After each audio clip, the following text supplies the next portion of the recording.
ನೀರೊಳಗೆ ಅವಿತು ಕುಳಿತವನಿದ್ದೀಯ. ಅಂದೊಂದೊಮ್ಮೆಗೆ ಸಂಧಾನ ಸಭೆಗೆ ಬಂದ ಕಾಲಕ್ಕೆ ನನ್ನೊಡನೆ ಆಡಿದ ಮಾತುಗಳನ್ನೆಲ್ಲವನ್ನೂ ಈಗ ಮರೆತು ಬಿಟ್ಟೆಯ ಹೇಗೆ? ಕೃಷ್ಣನನ್ನಾದ್ರೂ ಬಂಧಿಸುವುದಕ್ಕೆ ಮುಂದಾಗಿರಬಹುದ ಅಷ್ಟರ ಮಟ್ಟಕ್ಕೆ ಛಲವನ್ನು ಹೊಂದಿರುವಂತಹ ನೀನು ಹೇಡಿಗಳಂದದೆ ನೀರೊಳಗೆ ಅಡಗಿ ಕುಳಿತವನಿದ್ದೀಯ. ಜಯದ್ರಥನಂತಹ ಬಂಡನಿಗೆ ಇವ ಭಾವ, ಶಕುರಿಯಂತಹ ಷಂಡನಿಗೆ ಇವ ಕುಲತಿಲಕನ ಹಾಗೆ ಮೆರೆದವ, ಹೇಡಿಗಳ ಹಾಗೆ ನೀರಲ್ಲಿ ಕುಳಿತವ. ಹೀಗೆಲ್ಲ ನೀ ಮಾಡುವುದೇ ಹೌದಾದ್ರೆ ನೃಪವಂಶಕ್ಕೆ ನೀನೊಬ್ಬ ಏನೂ ಇಲ್ಲದೆ ಹೆಸರೇ ಹಾಳು ಮಾಡಿದ ವ್ಯಕ್ತಿ ಆಗುವುದಿಲ್ವೇನ? ಮೇಲೆ ಬರ.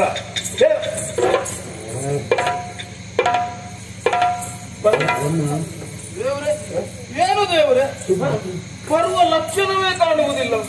ಮತ್ತೊಂದು ಸತ್ಯ ಹೇಳಬೇಕು ದೇವರೇ, ಏನು ಬೆಣ್ಣೆ ತಿಂದ ಬಾಯಿ ಇದು. ಎಷ್ಟು ಕಟುವಾದ ಮಾತಾಡಿದ್ರು ಬರುವನವನು ಮೃದು ಆಗ್ತದಲ್ಲ? ಮೃದು ಆಯ್ತು. ಮತ್ತು ಒಂದುಂಟು, ಏನು? ಈ ಮೆಣಸು ತಿನ್ನುವವನಿಗೆ ಗೆಣಸು ಕೊಟ್ಟರೆ ಆಗ್ತದ? ಆಗುವುದಿಲ್ಲ. ಅವನಿಗೆ ಮೆಣಸೇ ಕೊಡ್ಬೇಕು, ಅದಕ್ಕಾಗಿ ಕೊಡಬೇಕು ಅಂತಾವೆ. ಭೀಮಾ ಕರೆದು ಬೇಡ.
ಸದೃಶನಾಗಿ ಹುಟ್ಟಿಕೊಂಡವ ನಿನ್ನನ್ನು ಕುನ್ನಿ ಅಂತ ಹೇಳುವುದಕ್ಕೆ ನನಗೆ ವೇದನೆಯಾಗುತ್ತಾ ಇದೆ.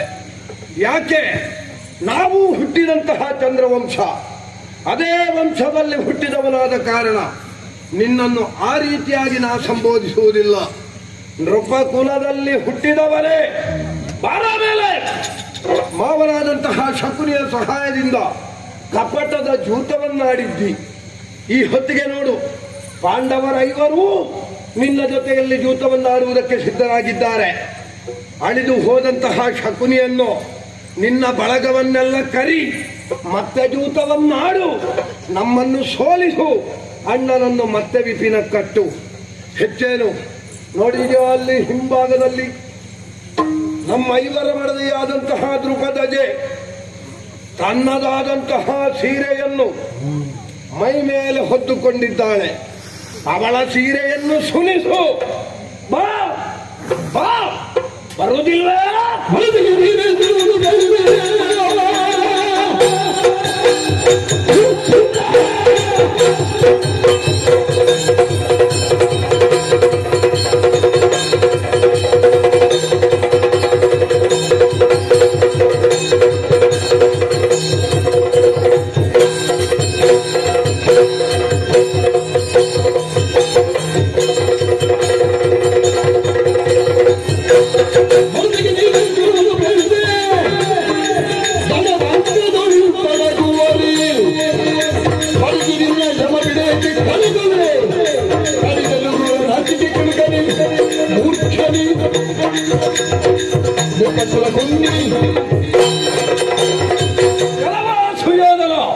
ನಿನ್ನ ಮಡದಿಯಾದಂತಹ ಭಾನುಮತಿಗೆ ಭಾಷೆಯಲ್ಲಿತ್ತು ಬಂದಿದ್ದೀಯಂತೆ.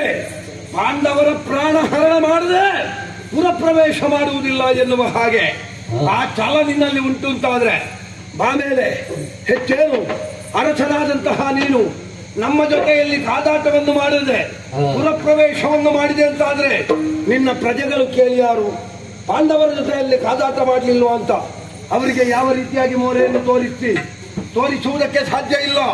ಅದೇ ಹೌದು ಅಂತಾದ್ರೆ ನಿನಗುಳಿದಿರುವ ದಾರಿ ಒಂದೇ, ಯುದ್ಧ. ಬಾ ಬಾ. ಬರುವುದಿಲ್ಲ, ನೀ ಬರುವುದಿಲ್ಲ ಅಂತ ನನಗೆ ಗೊತ್ತುಂಟು. ಆದ್ರೆ ಭರಿಸುವ ದಾರಿಯೂ ನನಗೆ ಗೊತ್ತುಂಟು. ಹಿಡಿದಂತಹ ರುಧಿರ ಮುಖಿಯಿಂದ ನೆಲ ಕಪ್ಪಳಿಸಿದ್ರಲ್ಲಿ ಅದರ ಒಳಭಾಗದಲ್ಲಿರುವ ಜಲಚರಗಳು ಅಂಬರ ಪಥಕ್ಕೆ ಹಾರಬೇಕು. ಆ ರೀತಿಯಾಗಿ ರುಧಿರ ಮುಖಿಯಿಂದ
ಅರ್ಜುನ, ನಕುಲ, ಸಹದೇವ ಎಲ್ಲರೂ ಬನ್ನಿ.